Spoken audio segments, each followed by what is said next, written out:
நிறைய பேருக்கு மார்னிங் எழுந்த உடனே ஹச்சு ஹச்சுன்னு தும்மல் வந்துட்டே இருக்கும். இதை எப்படி சரி பண்ணுறது தான் இந்த வீடியோவில் நம்ம பார்க்க போகிறோம். காலையில் எழுந்த உடனே தும்மல் வரும். அப்புறம் நேரம் போக போக தானாக சரியாக போயிடும்.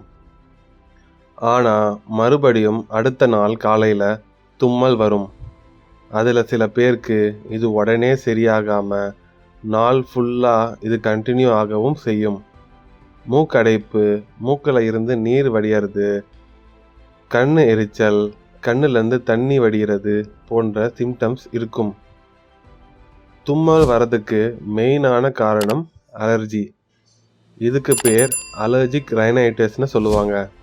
இந்த அலர்ஜிக் rhinitis வரதுக்கான முக்கிய காரணங்கள் என்னன்னு ஒன்று ஒன்றா பார்ப்போம்.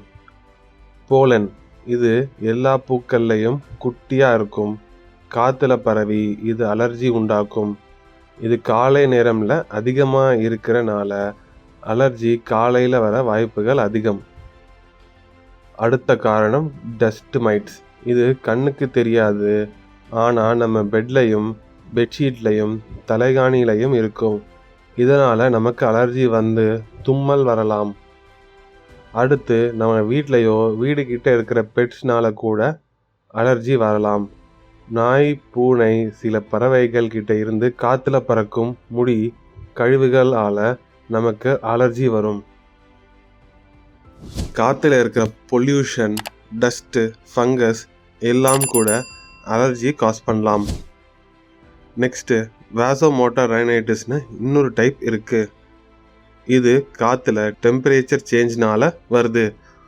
ஒரு சில்லுன்னு இருக்கிற ரூமில் இருந்து நார்மல் டெம்பரேச்சர் இருக்கிற ரூமுக்கு மாறும்போதும், ஒரு நார்மல் ரூமில் இருந்து ஏசி ரூமுக்கு மாறும்போதும் நம்ம மூக்கில் இருக்கிற இரத்த குழாய் விரிவு ஆகி தும்மல், மூக்கடைப்பு, தண்ணி வடிதல் ஏற்படுத்துது. சில உணவு வகைகளை ஸ்மெல் பண்ணும்போது கூட இது வரலாம். அசிடிட்டி, ப்ரெக்னென்சினால் கூட இப்படி வரலாம். தும்மல் ஆரம்பிக்கும் போது அதை எப்படி நிறுத்துறது? தும்மல் வர ஃபீலிங் இருக்கும்போது மூக்கை பிஞ்ச் பண்ணலாம், ஆனால் மூக்கை பிடிச்சிக்கிட்டே தும்மக்கூடாது. நெக்ஸ்ட்டு வாய் வழியாக மூச்சு இழுத்து மூக்கு வழியாக விடலாம்.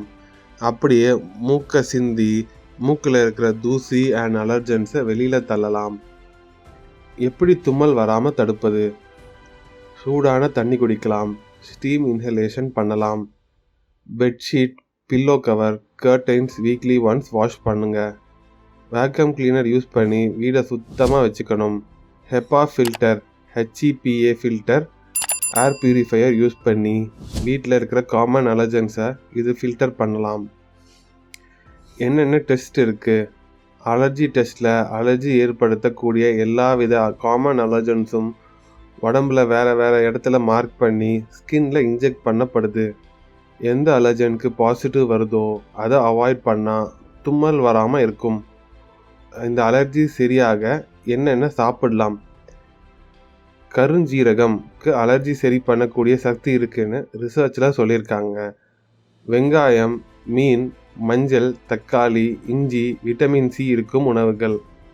Treatment options: allergy tablets and மூக்கில் ஊற்றுற சொட்டு மருந்து தான் மோஸ்ட் காமனாக யூஸ் பண்ணுற மெடிசின்ஸ். இது antihistamines and steroid group of மருந்துகள். இதை டெய்லி எடுக்கிறத விட எப்பப்போ ப்ராப்ளம் அதிகமாக இருக்கோ அப்போ மட்டும் எடுத்தால் சைடு எஃபெக்ட்ஸ் கம்மியாக இருக்கும். ஒரு ரிசர்ச்சில் கருஞ்சீரகம் டெய்லி 3 times 2 monthsக்கு சாப்பிட்டா அலர்ஜி கம்மியாகும்னு கண்டுபிடிச்சிருக்காங்க. நீங்களும் ட்ரை பண்ணி பார்க்கலாம். வேறு ஏதாவது சந்தேகம் இருந்தால் கமெண்ட்ஸில் கேளுங்க. இந்த வீடியோ உங்களுக்கு பிடிச்சிருந்ததுன்னா லைக் பண்ணுங்கள், ஷேர் பண்ணுங்கள், சப்ஸ்கிரைப் பண்ணுங்கள். மறக்காமல் பெல் நோட்டிஃபிகேஷனை தட்டுங்க.